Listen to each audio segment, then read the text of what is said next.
All right, so let's kick things off with Hawkeye.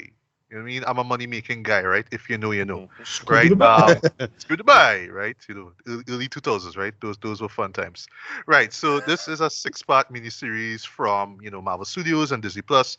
This is actually the final TV series that we've gotten this year as part of the Phase 4 stage of the MC releases. And we've covered the previous shows, right? Start off with start off with WandaVision, then Falcon and the Winter Soldier, then Loki, then What If, and now we have Hawkeye, right?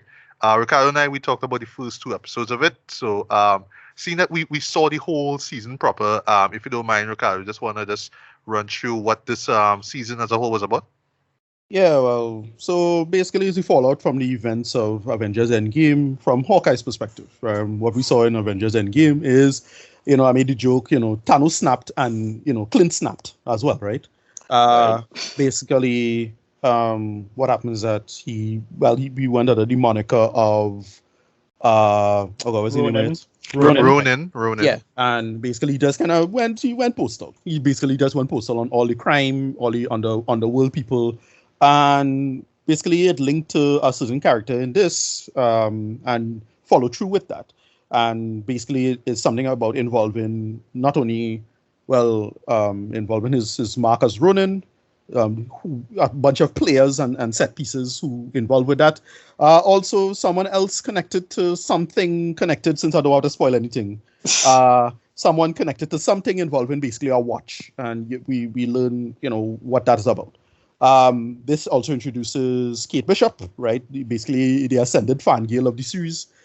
She saw Hawkeye in the events of 2012's Avengers, and basically she kind of enamored with him and kind of tried to emulate and follow through him. And that's basically the relationship between Kate and Clint, and they're bouncing off each other. I mean, they introduce a bunch of other characters. A character by the name of Maya, this deaf. I think she's missing a leg as well. Girl who's also connected to the underworld, and then we get extra stuff that is underworld stuff that I can't mention, but it's like pretty awesome, and it's connected to Spider-Man No Way Home. That's all I'll say. That's the only spoiler. Oh. Yeah. Well, not Yeah, not well, really we'll try. connected in a vague Yeah, sense, we but will try to keep things, in a very vague not sense. But you go on. yeah. Well, Yeah, basically, we will try not to give out too much spoilers, but just let you know one time, guys, we kind of had to spoil a few things, right? Because we kind of have to. possible to talk about this in a meaningful way without spoiling. I was saying, So- let CC and Michael shut their eyes. No, I'll be fine. I'll be fine. I'm a big And kid. turn off and think. No, I mean, if you want to hear spoilers, fine, but it's big spoilers. I mean, you said it was spoiled for you on the internet, so I don't know why it is. Yeah, a lot of stuff got spoiled on the internet. Yeah, it's very difficult to just exist on a space and then Right. you're scrolling, minding your own business, when suddenly, hey, what about that major plot point? What do we all think of that? And I'm like, Exactly. Yeah. Well- yeah, I don't want listen, if you don't like it was kind of ridiculous, especially with What If, how yeah. literally within hours, like what this stuff would drop 3 o'clock, 3 a.m. it would drop, and then by 5 a.m. everything done spoil. Like that man just listen, the internet, like, listen, Honestly. Crazy, the cottage industry around Disney and Marvel is ridiculous. I don't want to know what's gonna happen with Boba Fett. Oh gosh, that's gonna be ridiculous. Oh Well, yeah, no, yeah, 'cause that's dropping my that ears. one I'm gonna have. Right. That one I'm gonna watch as it comes out. I can't You wait know? on that one because Yeah, I you can't know. wait. You can't wait. It's ridiculous. Everybody had to get his scoop. Whatever. Yeah. So that's pretty much it. It's a solid. Okay. So that's my quick opinions about this the series as a whole. I really dug it. Clint and Kate and Clint really bounced off each other really really well. She really works as ascended fangirl. That's why she works so well. She's in the universe and also an author, right? And basically the audience of the universe as well. She's the audience surrogate. She tells all the dumb jokes and statements, but she actually makes a lot of sense as a characterization on her own. And in the last episode, they explain why she's a fan of Hawkeye, and it's a great explanation. I love it. Good character beat there. A little too many jokey jokes, but it's fine. As in jokes that kind of stop the action, especially in that final episode. I'm not gonna say too much involving emotional arcs. All I'll say is that the emotional arc of the character of Maya could have been handled a little better. That felt a bit rushed in my opinion. The reveal involving a certain character and the watch I thought was expected. I wasn't expecting anything more, but I really thought it was going to be something else, plot wise. But that wasn't the case. It does connect to something else in early MCU continuity, but we're still not sure if it's full MCU continuity. That's basically Agents of Shield, because they reveal a character is a name. So it's like, but we already got that in Agents of Shield. So what's the overlap here? Is there a continuity bluff, or is something treated as non-canon, just to make sense of that? I have a theory, but I'll tell you about The that after multiverse. this is over. Right. The multiverse. Yeah. Sorry. Go ahead. The multiverse. Well, yeah, Mm. kinda, but no, but Probably. you can explain it perfectly well without the multiverse. Like what was revealed there. All I'll say is a number 19, right? That's all you need to know. So if you're a super nerd, you'll pick up on that. That's about it. If I had to mention the elephant in the room, and probably literally sized, going there. That's I can't Yeah, I mention. was going to use that too. Right. Yeah, so I was going to mention white elephant in the room, or white jacketed elephant in the room. So that's about it. It's I didn't love it as much as the other MCU TV stuff, right? But it's still solid material, mostly because it just works as a smaller character beat, and they just do the Shane Black style Christmas stuff, which works. Like it's funny. Okay. It's legitimately, again, the characterization is what the sell is. And yeah, Clint Barton holds it together. He's like Jeremy Renner, right? He's really, really charismatic and funny. He plays it straight. What they do with his character, I really like. It's just him trying to just lay low and like not mess around with any of this. And I really enjoyed a lot of that. A lot of great little side characters like the LARPers and Swordsman and all these little other people. I enjoy all of that. What they do with the finale and the reveal at the end, I liked. There's the ending itself. Again, we'll spoil it, but basically it might piss off the fanboys a little bit.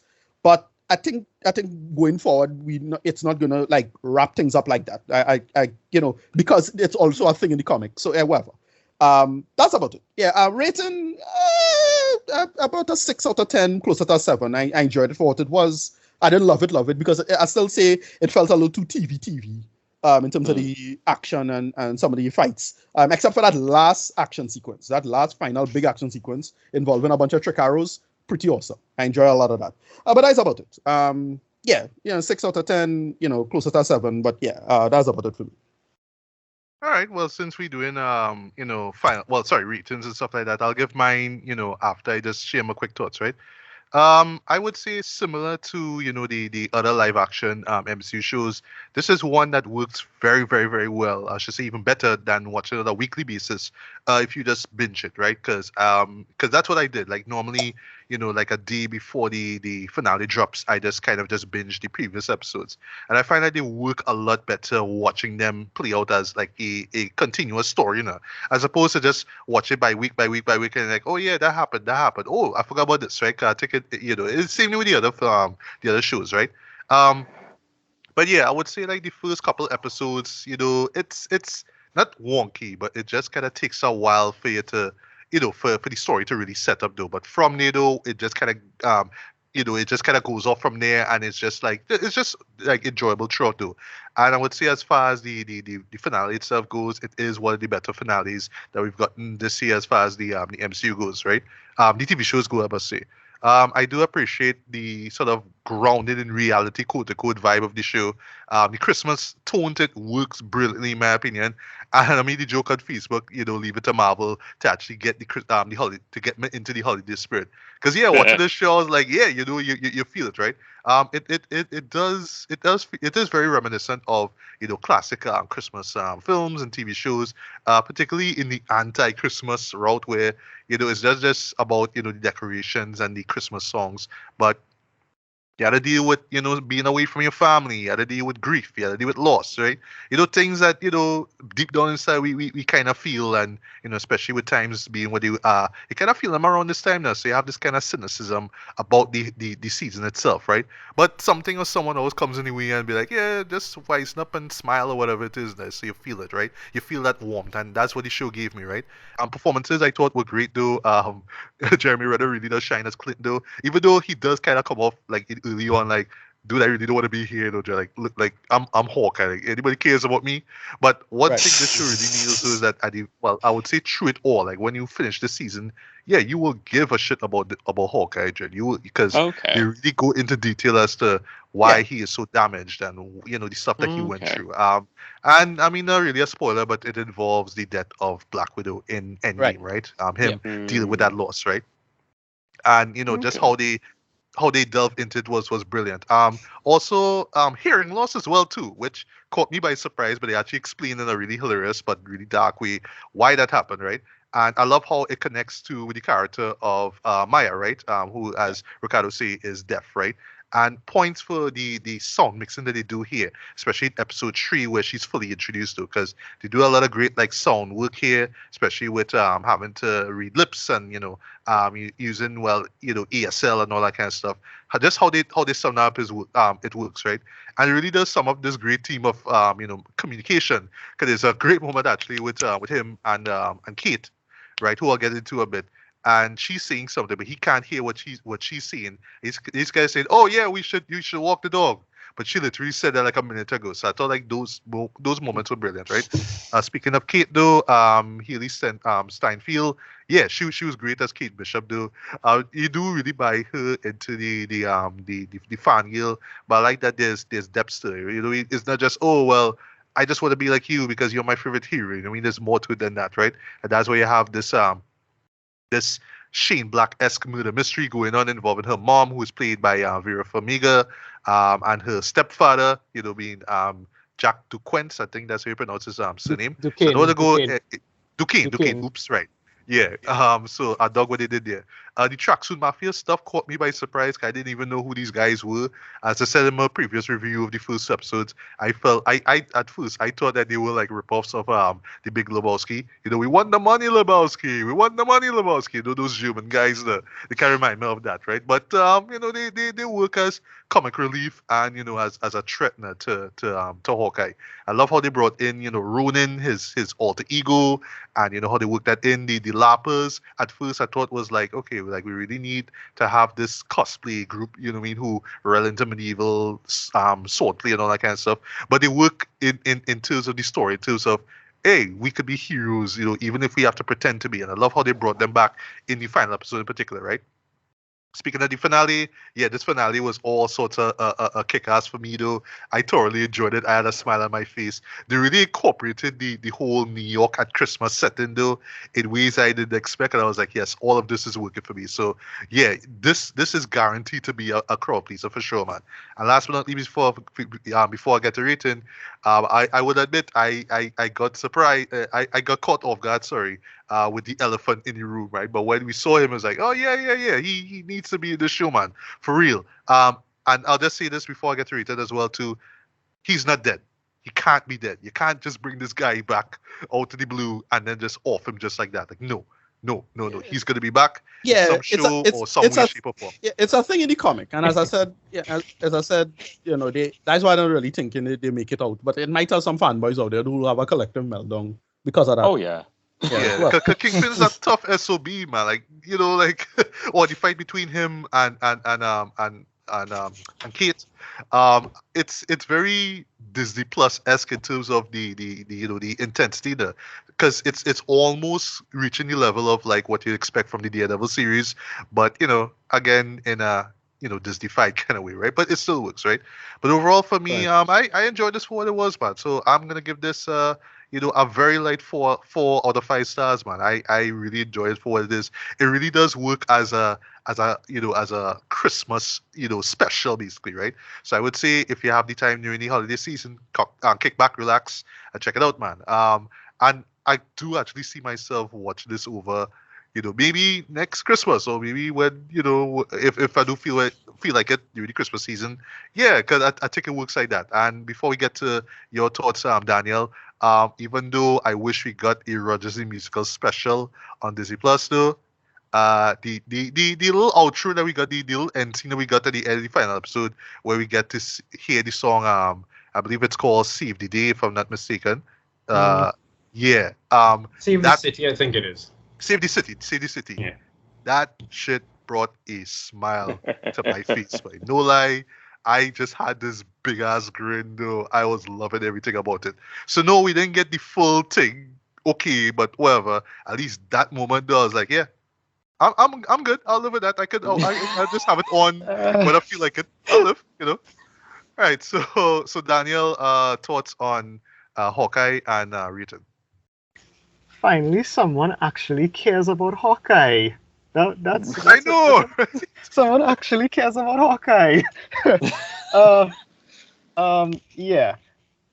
Unpopular opinion, I don't love all the previous Marvel Disney Plus shows. Like, I like some stuff in WandaVision, don't love it. I like certain stuff with Loki, I don't love it. I kind of like Falcon and Winter Soldier. That gets up for me, but you could tell that during production of that, like, that show was like really hindered by COVID, and like they couldn't get all the stuff that they wanted out of it.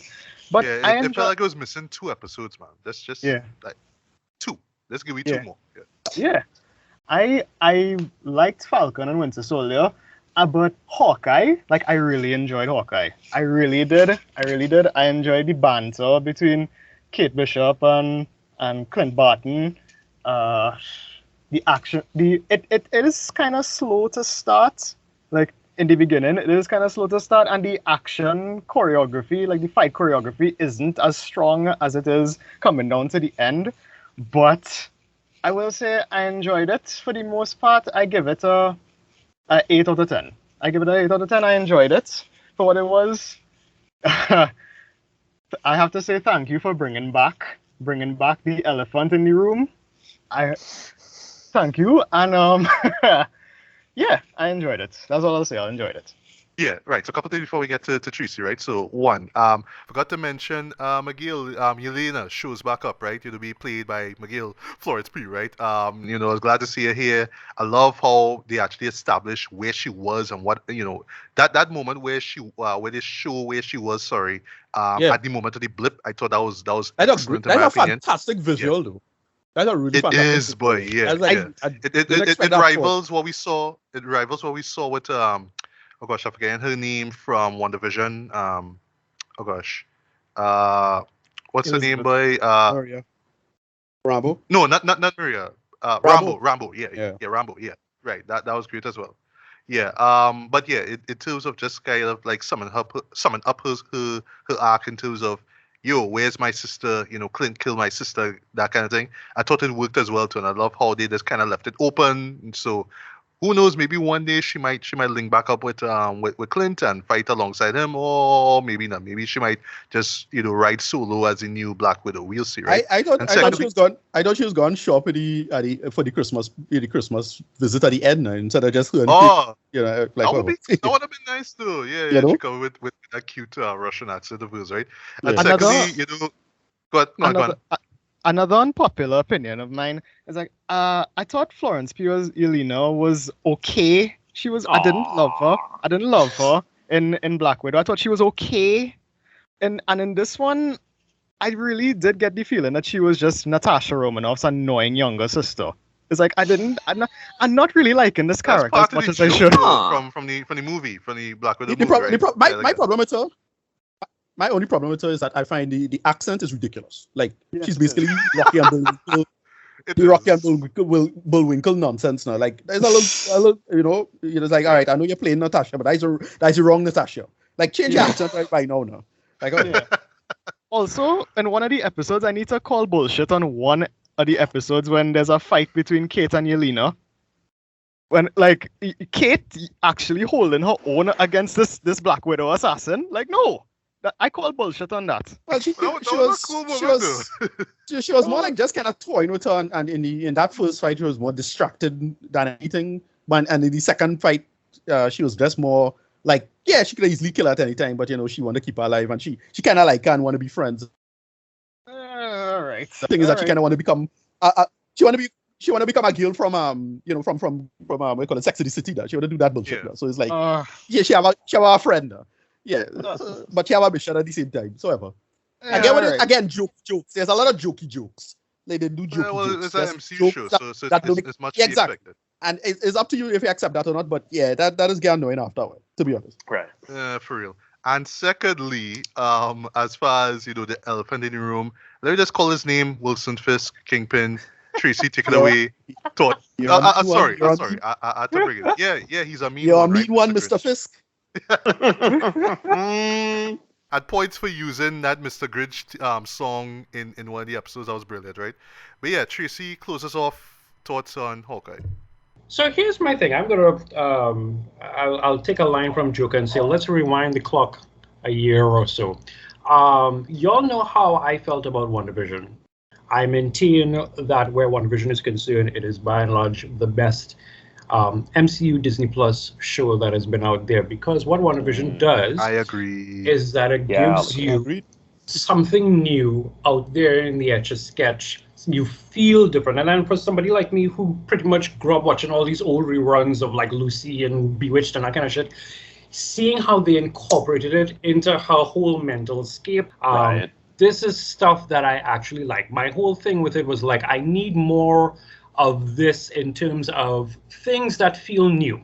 So for me, this is where the hilarity is. Hawkeye gave me something new. And so I'm going to take Hawkeye, and I'm going to bring Hawkeye up a notch. It's never going to top, none of their shows moving forward is ever going to top WandaVision as far as I'm concerned. But there is an element of newness in terms of one, yes, I grant you, we finally get to see what makes, Clint Barton. And then the Matt Fraction run that everybody's getting all a buzz now, Matt Fraction, David Aha, run there with bringing in people like Grills, who wasn't a LARPer, but whatever. Long story short, here's the deal.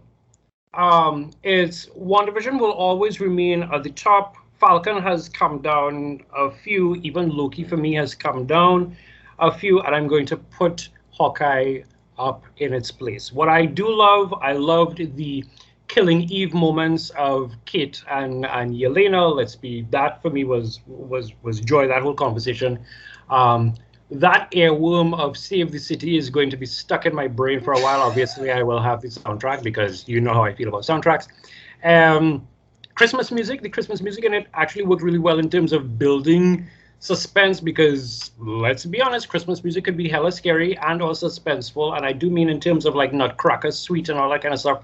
The way how they played that into it was really cool. I felt like, and I admit this is not an original thought, I remember seeing this online, Hawkeye managed to give Natasha the eulogy that she didn't get sitting around when the boys were sitting around at the end of Endgame, throwing benches and screaming, "It should have been me." All right, fine. Right. This actually was able to solidify it, and the idea of dealing with consequences, and well, let's be real, you can't run away from the consequences. There's always going to be something. That was joy. Seeing I think Alaqua Cox. Listen, the idea that she is a new to the scene of acting person, wow, I was like, yes, this is good. And I am very much looking forward to her spin-off, to her Echo spin-off series. That is going to be joy for me. Because Echo is in it, we knew fully well that we were supposed to be getting people like Fisk, and she's tied to Daredevil in the comics as well, and all that kind of stuff. So at some point in time, those people will come in. That fight there with Kate and Fisk reminded me a little bit of like, well, actually not reminded, but looking at it as like, I can't wait to see Fisk pummel Parker, because the way how he just ragdolled that entire scene, that's just brilliant. Overall, I had fun with it. I'm probably not going to wait, because it's me. I'm not going to wait till Christmas next year. I'll probably queue it up, I don't know, in March or something. But I really, really, truly enjoyed Hawkeye. I feel like I might give it a 4 out of 5 or a B plus kind of something, where it's concerned. There were 1 or 2 parts of it that I didn't necessarily need. Funny enough, the jokes in Hawkeye, and even by extension, the jokes in the MCU TV series, series, or however you pronounce that, I prefer to deal with that than the jokes that I have to see on the movie side of things, because that's where I started to get annoyed. So it didn't really have a problem for me that much. It's just one or two bits and pieces in there. I was like, okay, all right, move it along, please. I don't need to know why the tracksuit mafia guy does not like Imagine Dragons. I don't need all of that shit. That pissed me off. That pissed me off. Like, it's I know they're going to bring it's that up like, eventually in a honest review. but all in all, a good vibe was had by me, and I'll probably do a rewatch soon. Right.